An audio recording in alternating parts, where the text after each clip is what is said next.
اور مسجد ہرگز نہ جائیں۔ تاہم احرام کی پابندیوں کا خیال رکھنا بھی ضروری ہے۔ سوال نمبر 9، حالت حیض میں عورت احرام باندھ کر کون سے ارکان ادا کرے گی اور کن ارکان سے رکی رہے گی؟ جواب: اگر عمرہ کا احرام حالت حیض میں باندھا ہے تو عمرہ کے ارکان میں سے صرف احرام یعنی نیت اور تلبیہ ادا کر کے پاک ہونے کا انتظار کرے گی، اور دیگر ارکان یعنی طواف، سعی اور قصر بعد ازاں کرنے ہوں گے۔ لیکن خیال رہے کہ پاک ہونے تک کے دورانیے میں احرام کی تمام پابندیاں عورت پر باقی رہیں گی، اس لیے احتیاط لازم ہے۔ سوال نمبر 10، کیا حائضہ خاتون مسجد جا سکتی ہے؟ نہیں، حائضہ خاتون کا ناپاکی کی حالت میں مسجد جانا ممنوع ہے۔ سوال نمبر 11، اگر دوران طواف ناپاکی آ جائے تو کیا کریں؟ جواب: اگر طواف کرتے ہوئے ناپاکی آ جائے تو فوری طور پر طواف موقوف کر دیں اور مسجد سے نکل جائیں، پاک ہونے کے بعد طواف کریں۔ سوال نمبر 12، اگر دوران سعی ناپاکی آ جائے تو کیا کریں؟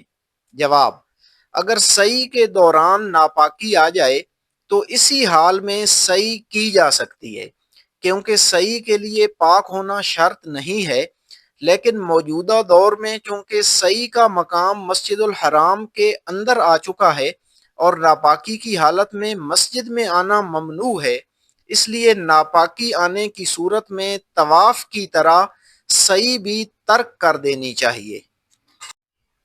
سوال نمبر 13، پاک ہونے پر عمرہ کا ارادہ رکھنے والی حائضہ باقی ارکان کیسے ادا کرے گی؟ جواب: احرام کی نیت تو اس نے پہلے سے کر رکھی ہے، اب اپنی رہائش گاہ سے غسل کر کے حرم جائے گی اور عمرہ کے بقیہ ارکان یعنی طواف، سعی اور قصر بالترتیب ادا کرے گی۔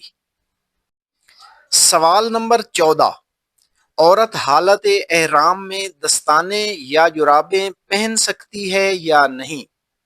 جواب: عورت احرام کی حالت میں ہاتھ میں دستانے پہن سکتی ہے، تاہم علماء حنفیہ کے نزدیک یہ عمل پسندیدہ نہیں ہے، لیکن عورت احرام کی حالت میں جرابیں پہن سکتی ہے۔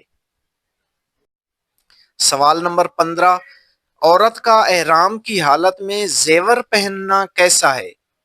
جواب: عورت کا حالت احرام میں ہر طرح کے زیورات پہننا جائز ہے۔ سوال نمبر 16، کیا عمرہ کے لیے جانے والی عورت مہندی لگا سکتی ہے؟ جواب: احرام باندھنے سے پہلے مہندی لگانا جائز ہے، البتہ حالت احرام میں مہندی لگانا جائز نہیں، کیونکہ مہندی بھی ایک طرح کی خوشبو ہے۔ سوال نمبر 17، اپنے بدن کی جوئیں مارنے کا حکم کیا ہے؟ جواب: حالت احرام میں بدن کی جوئیں مارنا یا انہیں بدن سے جدا کرنا ممنوع ہے۔ اگر 2-3 جوئیں ماریں تو تھوڑا بہت جو چاہیں صدقہ کر دیں، لیکن اگر اس سے زیادہ جوئیں ماریں تو آپ پر صدقہ فطر واجب ہوگا، صدقہ فطر کے برابر صدقہ ادا کریں۔ سوال نمبر 18، کیا عمرہ میں مردوں کی طرح عورتوں کو بھی ہوائی چپل پہننا ضروری ہے یا جو چاہے یعنی جوتے، موزے وغیرہ پہن سکتی ہیں؟ جواب: خواتین کے لیے ایسی کوئی پابندی نہیں ہے، حالت احرام میں عورتوں کے لیے ہر طرح کے جوتے اور موزے پہننا جائز ہے۔ سوال نمبر 19، احرام کی حالت میں عورت کے لیے چہرے کا کتنا حصہ کھلا رکھنا ضروری ہے اور کتنے حصے کا پردہ ضروری ہے؟ جواب: شریعت نے عورت کے لیے پردہ ہر حال میں لازم کیا ہے، البتہ احرام کی حالت میں عورت کے لیے ایسا پردہ منع ہے جو اس کے چہرے پر لگے۔